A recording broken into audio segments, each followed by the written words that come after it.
할렐루야. 함께 하신 여러분들을 주님의 이름으로 축복합니다.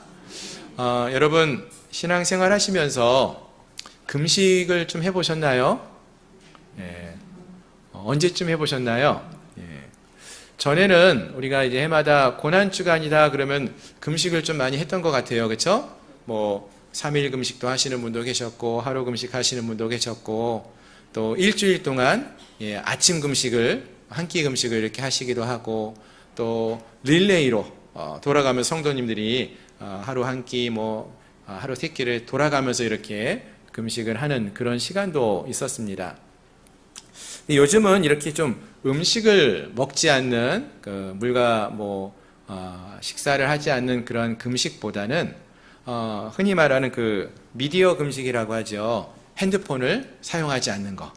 전화는 통화하지만 핸드폰을 검색하거나 게임을 하거나 인터넷으로 주고받는 그런 것들을 좀 멈추고 하지 않는 미디어 금식. TV를 좀 끄거나 컴퓨터를 덜 하거나 하는 그런 미디어 금식을 하는 경우도 많고요. 또 쓸데없는 많은 약속을 좀 적게 잡고 안 잡고 한 주간을 좀 조용히 하나님 안에서 머물면서 하는 그러한 금식이라고 말하죠. 그런 시간들을 갖는 경우가 종종 더 많아진 것 같습니다. 그럼 여러분들은 어떠신가요? 여러분들은 최근에 금식을 좀 하셨나요? 어떤 금식을 하셨나요? 또는 왜, 무엇 때문에 금식을 하셨나요? 우리가 일단 굶식하고는 좀 구분을 하셔야 돼요. 굶식이 뭔지 아시죠? 굶는 거. 다이어트 한다고 밥을 안 먹는 거. 이거 금식은 아니고 굶식이죠. 또 병원에 가서 무슨 검사를 해야 되니까, 아침을 드시지 말고 오세요. 12시간 동안, 8시간 동안 물도 마시지 마시고 오세요. 그러면 저 오늘 금식했어요 하고, 저한테 와서, 자랑하거나 그런 거는 이제 금식은 아니고 굶식이고요. 여러분들, 일반적으로 우리가 금식을 하는 이유가 있다면 어떤 이유가 있을까요? 일반적으로는요, 대부분 어떤 슬프거나 어떤 어려움을 겪을 때, 그러할 때에 우리가 금식을 하는 모습들을 보게 됩니다.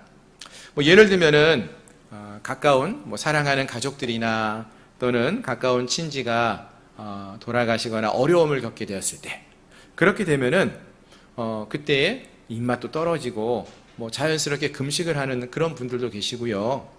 또 삶 속에서 어떤 일을 계획하고 준비하다가 어려움을 겪게 되면은 그때 금식을 하는 그런 모습들을 봅니다. 실패를 맛보았을 때, 또 어려움이 닥쳤을 때 등등 이러할 때에 금식을 하는 경우가 많이 있죠. 즉 이처럼 슬픔과 아픔이 있을 때나 또 어려움이 있을 때, 고통이 있을 때 우리는 금식을 하는 그런 모습들을 봅니다. 성경에서도 보시면은 이런 금식과 관련된 이야기가 그래서 많이 나와요. 어떤 때 성경에서 사람들이 금식을 하는가 보니까요, 다윗과 같은 경우는 자기 아들이 죽을 어려움에 처해 있을 때, 죽음을 앞두고 있을 때 하나님 앞에 금식하며 기도했다라고 사무엘 하에서 말하고 있죠.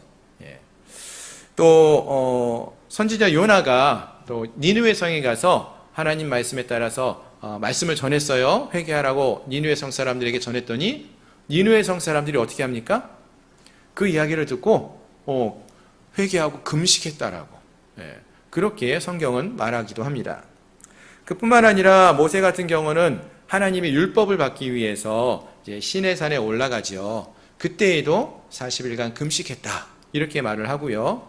우리 예수님도 공생애의 삶을 시작하기 전에 광야에서 40일간 금식하셨다, 이런 말씀들이 기록되고 있어요. 그러니까 성경 보시면은요, 참 많은 사람들이, 신앙인들이 이렇게 금식을 하는 모습들이 나타나고 있습니다.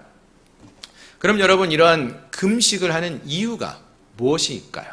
금식의 목적이 무엇입니까, 여러분? 왜 금식하죠? 금식을 요즘 많이 안 해보셔서 잘 기억이 안 나시나요? 여러분, 금식을 하는 목적은 다른 데 있지 않습니다. 바로 하나님을 만나는 데 있어요. 하나님을 만나는 데 있어요. 자녀를 잃은 슬픔으로 인하여서 먹지 않고 하나님께 나아가려고 이 다윗이 하나님의 은혜를 구하면서 하나님 우리 자녀를 살려달라고 금식하며 기도했던 다윗. 하나님 만나기 위해서 하나님의 은혜를 구하기 위해 금식한 거고요.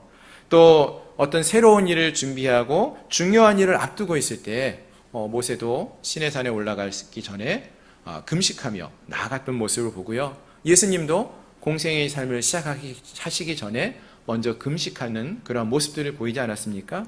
이 모든 것들은 인간의 가장 큰 욕구가 먹는 거잖아요. 먹는 욕구가 가장 크거든요. 그래서 이 먹는 욕구를 내려놓고 인간의 제일 되는 욕구를 멈추고 하나님께만 집중하려고, 하나님이 뭐라고 말씀하시는지 듣기 위해서 금식한다는 것이죠. 먹지 않고 사람이 살 수 있습니까? 못 살죠. 그러니까 먹는 것을 내려놓고 금식하며 나아간다는 것은 생명을 걸고 목숨을 걸고 주님 만나기를 원한다라는 의미인 것이죠. 그렇습니다. 이같이 금식은 바로 우리가 겸손하게 또 진중하게 하나님 앞에 나아가기 위하여 행하는 하나의 모습입니다. 즉 하나님을 만나는 것이 그 목적이라는 것을 꼭 기억하시면 좋겠습니다. 이스라엘 백성들에게도 그러한 날이 있었어요.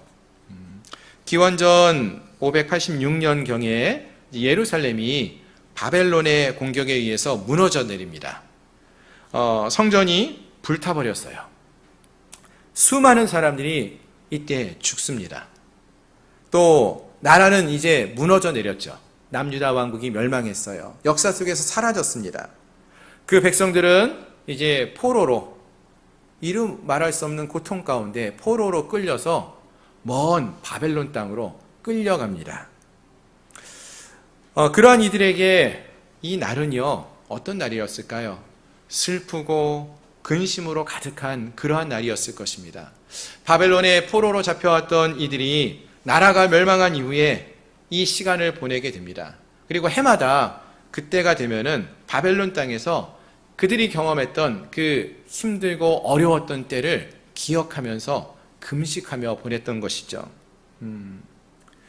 19절을 보시면은요, 그래서 4번째 달, 5번째 달, 7번째 달, 10번째 달에 밥을 먹지 않고 정말 옷을 찢고 죄를 뒤집어 쓰고 애통하며 금식했던 그러한 모습들을 우리가 볼 수가 있는 것이죠. 특히 여기서 언급되는 그 금식들의 그 내용들을 보시면은 이제 10번째 달에 하는 금식은요, 이제 흔히 이 예루살렘이 처음 바벨론의 느부갓네살 왕한테 포로로, 그러니까 포위가 되었던 날, 그 날이 있어요. 바벨론의 포위가 되었던 그때를 기억하면서 행하는 금식으로 알려져 있고요.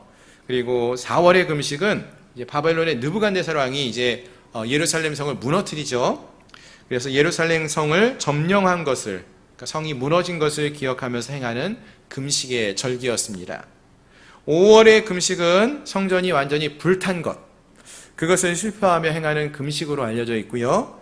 7월의 금식은 예레미야 시대 때에 유다 총독이었던 그다랴와 또 그와 함께했던 많은 사람들이 죽음을 당했던 것을 기억하면서 애도하며 하는 금식으로 알려져 있습니다.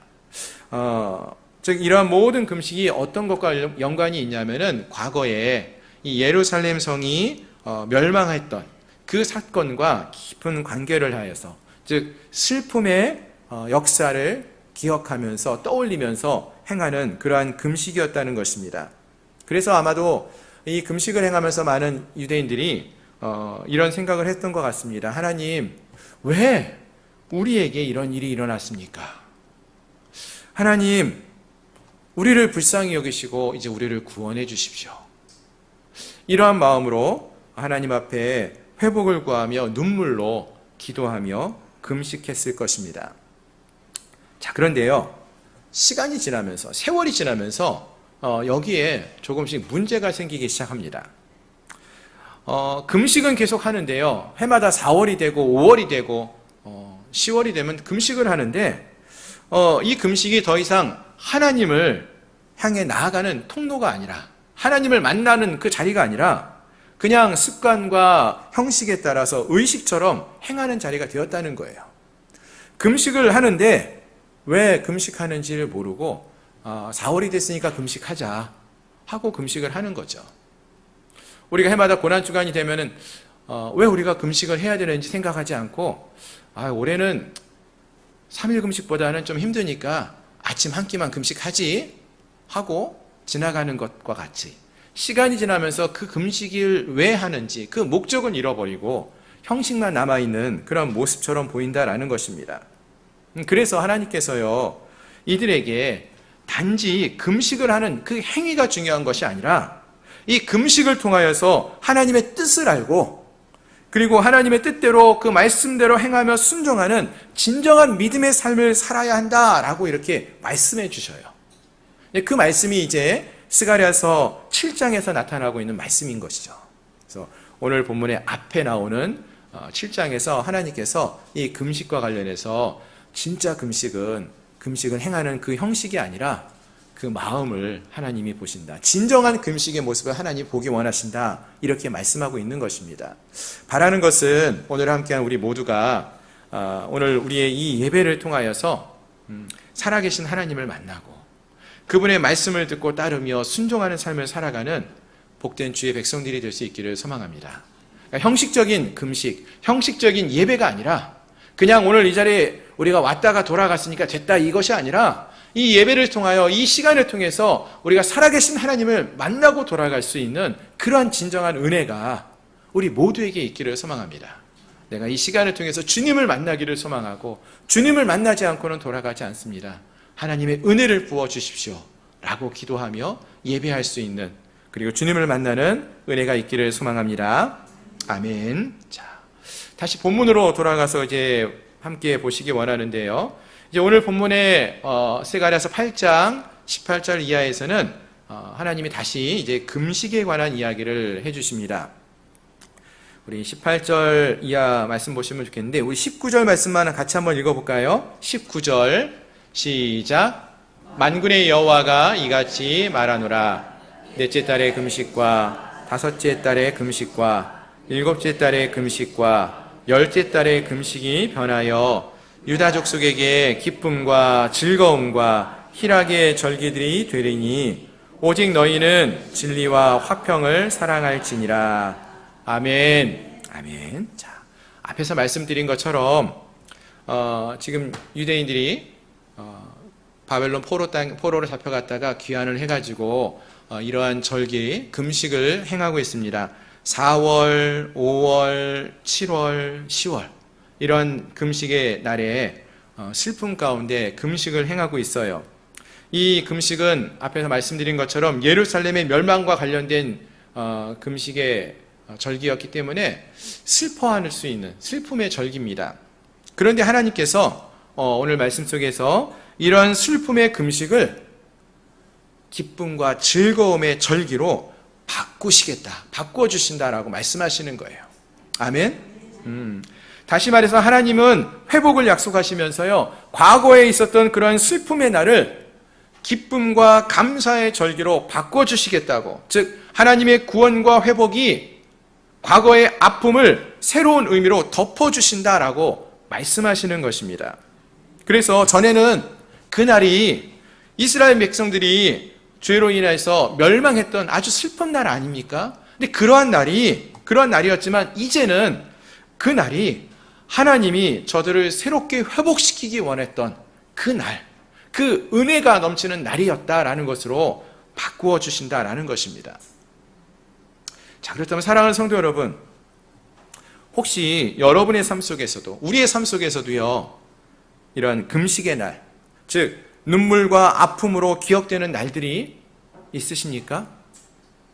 우리의 삶을 한번 돌아보세요. 우리의 삶 속에서도 이런 금식의 날, 슬픔의 날, 고통의 날로 기억되는 날들이 있습니까? 물론 우리 인생에도 금식의 날이 있어요. 삶 속에서 우리도 실패도 하고 상처도 받고 또 눈물로 보내었던 그런 날들이 있습니다. 어쩔 때는 그 슬픔으로 인해서 입맛을 잃어버리고 정말로 먹지도 마시지도 않는 그런 날들이 분명히 있었을 거예요. 그러나 여러분, 오늘 본문이 말하는 것은 하나님이 그 시간 속에서 역사하시고 하나님이 우리를 회복시키시면은요, 그날은 더 이상 슬픔으로 기억되고 절망으로 기억되는 날이 아니라 하나님의 은혜를 경험하는 하나님의 은혜의 날, 기쁨의 절기가 될 수 있다라고 말씀하신다는 것입니다. 아멘. 즉 신앙인들에게 그런 날들이 있어요. 우리에게도 그런 날이 있죠. 갑작스러운 사고와 또는 어떠한 질병으로 인해서 힘들고 슬펐던 그런 기억들이 있지요. 그러나 그 시간이 하나님이 함께 하시는 은혜의 시간이었고요. 또 우리의 아픔이 치유되어지는 그러한 은혜를 경험하는 날이 된다면은 오히려 그 날은 슬픔과 절망의 날이 아니라 기쁨과 감사할 수 있는 날, 승리의 날이 될 수 있다라는 것입니다. 아멘. 잘 아시는 것처럼 다른 분들도 그렇겠지만 저도 그런 날이 있었죠. 3년 전에 사고가 있었을 때 병원에 입원해서 예배에 참석도 못하고 설교도 못하고 참 슬프고 절망스럽고 미안하고 그런데 지금은 저에게 그날은 슬픔과 절망의 날이 아니라 그 시간을 통해서 하나님이 저를 보호해 주셨던 날, 또 그 시간을 통해서 많은 성도님들이 함께 기도해 주셔서 함께 우리 성도들이 기도했던 뜨거운 날, 은혜의 날로 기억되고 있어요. 분명 그 시간이 힘들고 어려운 시간이었으면 맞습니다. 하지만 하나님이 함께 하시면은요, 그 절망의 시간이 오히려 하나님을 만날 수 있었던 기회였고요, 하나님의 은혜를 경험하는 축복의 시간이 될 수 있다라는 것입니다. 금식이 변하여 기쁨의 절기가 될 수 있다라는 것입니다. 그렇습니다. 우리의 과거의 아픔도 우리가 주님의 손에 맡기면은 그 날의 의미가 변화되어지고 바뀌어질 수가 있는 것입니다. 따라서 함께한 우리 모두가 과거의 어떤 그런 아픔과 고통, 그 상처들만을 붙들고 그렇게 힘든 일이 왜 나에게만 있는 것인가, 이렇게 그 날을 아픔만을 붙들고 그 날을 묵상하며 살아가는 것이 아니라 주님이 그 순간에도 우리와 함께 하시고 주님이 회복의 약속을 우리에게 주셨다는 것을 믿고 의지하며 나갈 수 있는 은혜가 있기를 소망합니다. 하나님이 우리의 그 슬픔과 금식의 날을 변하여서 하나님의 은혜를 경험하는 기쁨과 즐거움의 절기로 바꾸어 주실 것을 믿고 그 날을 기대하며 나갈 수 있는 저희 모든 성도님들이 될 수 있기를 주님의 이름으로 축원합니다. 아멘. 여기서 좀 더 우리가 생각하기 원하는 것이 있는데요. 또 우리가 여기서 기억하기 원하는 것은 하나님이 이와 같이 이들을 축복하시고 이들에게, 이스라엘 백성들에게 은혜를 베푸시고 있는데 그럼 그 목적이 무엇이냐는 거죠. 단지 이들 이스라엘 백성들에게만, 또 우리들에게만 어떤 축복을 주시고자, 우리에게만 기쁨을 우리에게 허락하시고자 이런 일을 하는 것은 아니라는 것이죠. 거기에 제한을 두지 않았으면 좋겠어요. 하나님께서는 이들 이스라엘 백성들을 이렇게 축복하시고 구원해 주시는 이유가 있었어요. 또 우리를 축복해 주시고 우리를 구원해 주시는 이유가 있다는 거예요. 그것은 이러한 우리 하나님의 축복을 받은 우리 모두가 진리와 화평을 사랑함으로, 또 하나님의 형상을 드러내는 아름다운 삶의 모습을 통하여서 하나님을 알지 못하는, 하나님을 믿지 않는 다른 사람들에게 그 하나님의 축복을 함께 나누는 축복의 통로로 우리가 사용되기를 원하신다라는 것입니다. 아멘. 바로 이것이 하나님의 진정한 회복의 목적이라는 것입니다. 오늘 본문 20절 이하가 바로 이것을 우리에게 말해주고 있어요. 우리 20절 이하 말씀 한번 쭉 보시겠습니다. 만군의 여호와가 이와 같이 말하노라. 다시 여러 백성과 많은 성읍의 주민이 올 것이라. 이 성읍 주민이 저 성읍에 가서 이르기를 우리가 속히 가서 만군의 여호와를 찾고 여호와께 은혜를 구하자 하면 나도 가겠노라 하겠으며, 많은 백성과 강대한 나라들이 예루살렘으로 와서 만군의 여호와를 찾고 여호와께 은혜를 구하리라. 만군의 여호와가 이와 같이 말하노라. 그날에는 말이 다른 이방 백성 10명이 유다 사람 하나의 옷자락을 잡을 것이라. 곧 잡고 말하기를 하나님이 너희와 함께 하심을 들었나니 우리가 너희와 함께 가려 하노라 하리라 하시니라. 아멘. 자, 그렇습니다, 여러분. 하나님을 알지 못하는 자들이, 즉 이방인들이요, 하나님의 백성들, 구원받고 은혜를 받는 그 하나님의 백성들의 모습을 보면서 우리도 그 하나님을 알기를 원합니다. 이렇게 말하고 있다는 거예요. 이방 사람들 10명이 유다 사람 1명을 붙들고 옷자락을 잡고 우리도 그 하나님을 알게 하시고 그 하나님을 만나게, 그 하나님께 나아갈 수 있게 해달라고 요청한다는 거예요. 저는요, 여러분, 이 말씀을 묵상하면서 이런 모습이 우리 양문교회 가운데 있기를 소망합니다. 우리 성도님들의 삶 속에 이런 모습이 있기를 소망합니다. 우리 주변에 하나님을 알지 못하는 그러한 자들이, 가까운 이웃들이, 또 친지들이, 또 믿지 않는 우리 가족들이 여러분을 통하여서 주님을 만나기를 소망하고 하나님을 알기 원한다라고 고백하고, 어떻게 하면 우리가 하나님을 만날 수 있습니까? 어떻게 해야지 우리가 하나님을 경험할 수 있고, 어떻게 하면 여러분과 같이 즐거운 삶을 살아갈 수 있겠습니까? 이렇게 묻고 구하는 그런 역사가 있기를 소망합니다. 나도 어떻게 하면 슬픔이 아닌 기쁨의 삶을 살 수 있는지 알려달라고, 그렇게 하면서 하나님께 우리를 인도해달라고 하는 그런 놀라운 역사가 우리 성도님들에게, 우리의 삶 속에 나타날 수 있기를 소망합니다. 아멘. 그럼 여러분, 어떻게 하면은 이런 일이 일어날 수 있을까요? 어떻게 해야지 믿지 않는 자들에게 우리가 담대히 복음을 전하고 또 그들이 하나님을 만나고 싶어하고 믿고 싶어 할 수 있게 될까요? 여기서 중요한 것은요, 그 포인트가 있다면 그것은 우리가 누구와 함께 하느냐라는 것입니다. 우리가 누구와 함께 해야 될까요? 한번 이렇게 예를 들어 설명하면 좋을 것 같아요. 여러분, 한번 생각해 보세요. 90평짜리 최고급 아파트, 그것도 올 리모델링을 해서 좋은 집에 이제 들어가게 됐어요. 근데 그 집에 나하고 내가 가장 싫어하는 사람, 나를 가장 미워하는 사람과 함께 살아야 돼요. 90평 올 리모델링 최고의 집에서 그것과 내가 가장 사랑하고 좋아하는 사람과 작은 집, 지하 단칸방, 아니면 한 18평 되는 집, 그런 집에 사는 것, 두 가지 선택이 있어요. 여러분, 어느 선택을 하시겠습니까? 한강이 내려다 보이고, 완전히 올 리모델링 최고급으로 해가지고 90평, 100평 이런 집이 있대요. 그런 곳에서 사실 수 있어요. 단 누구와 함께? 우리를 가장 미워하고 함께하기 싫은 그런 사람과 함께 사는 것과 내가 가장 사랑하는 그 사람과 작지만 좋지 않은 컨디션이라고 하더라도 그곳에 사는 것, 어떤 선택을 하겠습니까?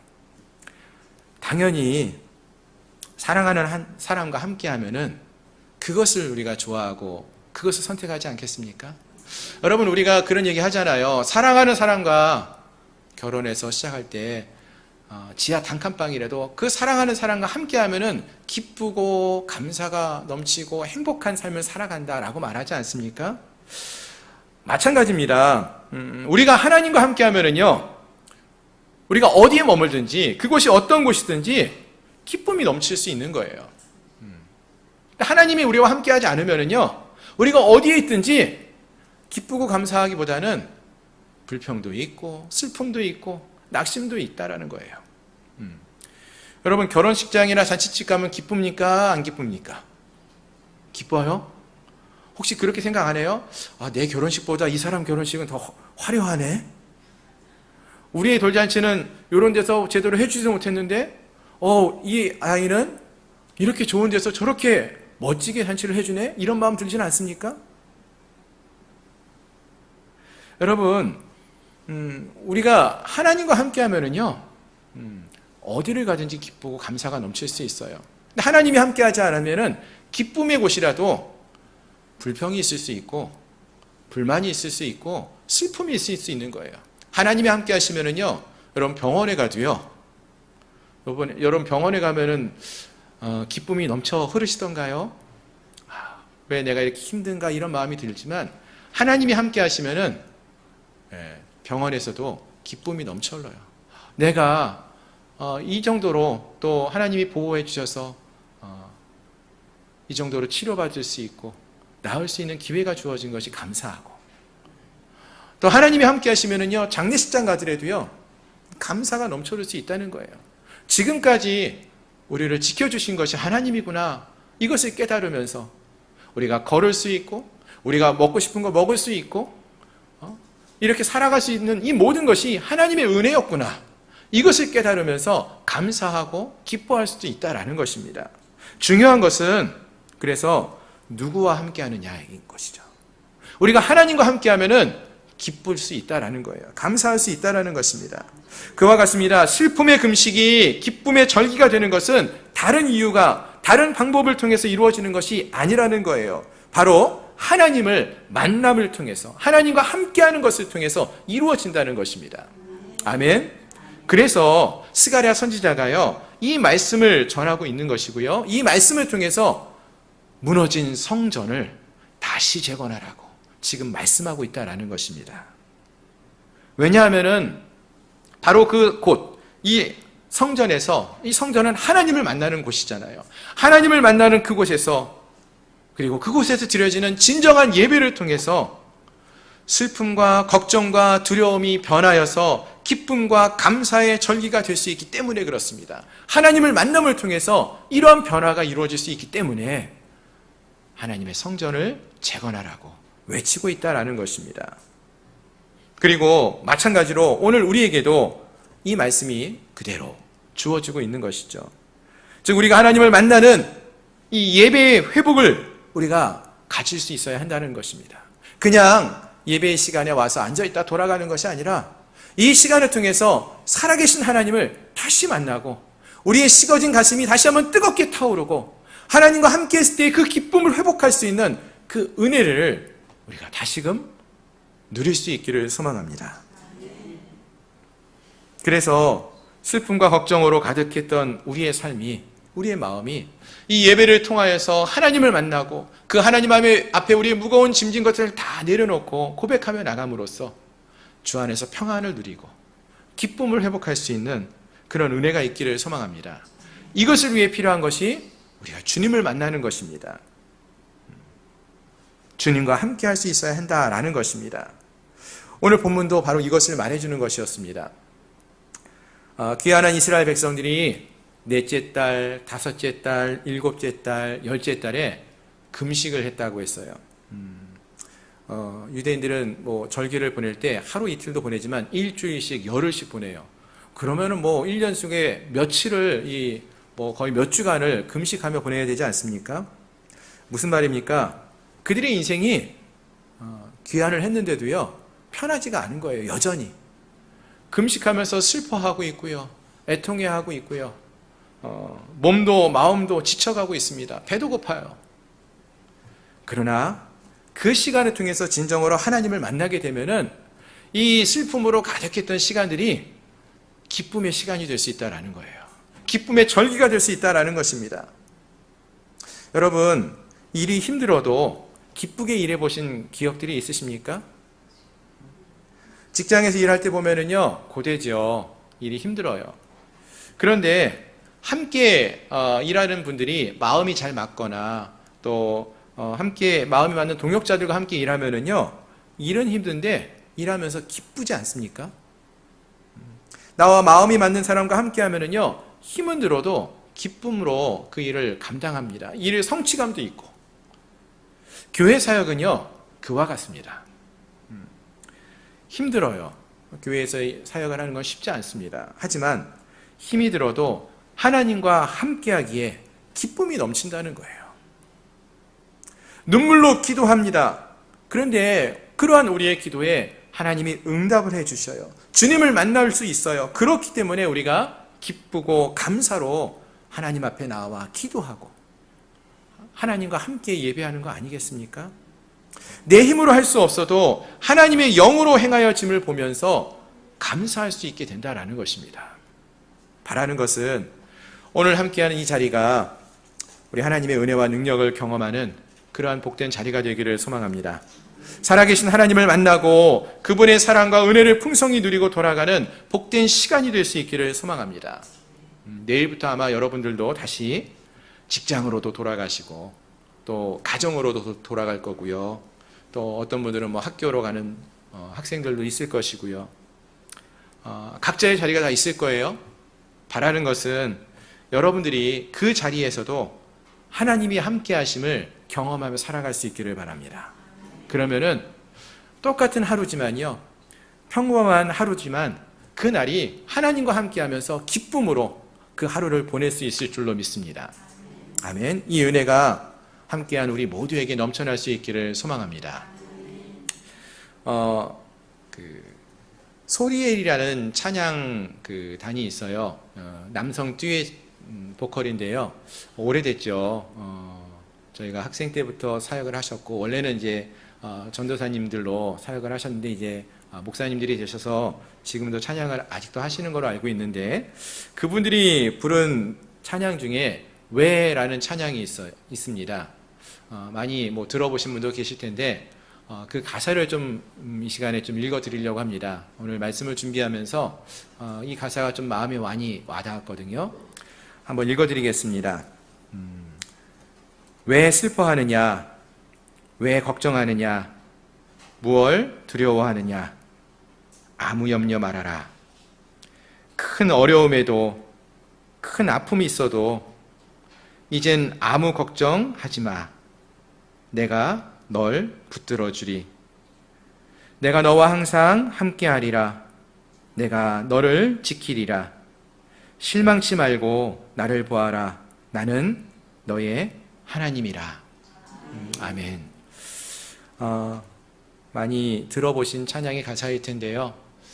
그 가사를 좀 우리가 함께 기억하면서 이 노래도 불렀으면 좋겠습니다. 그렇습니다. 우리의 슬픈 마음, 근심과 걱정의 마음은 하나님이 함께 하시지 않기 때문이 아닐까, 이런 생각을 해봐요. 하나님이 함께 하지 않기 때문에 우리가 근심하고요. 하나님과 함께 하지 않기 때문에 걱정하고요. 하나님이 우리와 함께 하지 않고 있기 때문에 슬퍼하고 있는 것은 아닙니까? 이 시간 우리 다시 한번 하나님 앞에 나갔으면 좋겠어요. 근심과 걱정과 두려운 미래에 대한 마음들이 있으십니까? 하나님이 함께 하시면은요, 지금까지 우리가 살아왔던 길을 돌아보면은 우리가 가진 것도 없고 우리가 의지할 것도 없었지만 하나님이 우리를 지켜오지 않으셨습니까? 하나님을 이 시간 다시 만나는 것이 중요합니다. 하나님을 다시 찾고 나아갈 수 있기를 바랍니다. 하나님을 만나고 하나님께 우리의 마음의 문을 다시 열고 나아갈 수 있기를 바랍니다. 주님, 우리의 마음을 엽니다. 우리를 받아주시고 우리와 함께 해주십시오. 주님과 함께 할 때에 슬픔의 금식이 변하여 기쁨의 절기가 될 줄로 믿습니다. 하나님과 함께하는 이 은혜의 삶을 누리는 저희 모든 성도님들이 되시기를 소망합니다.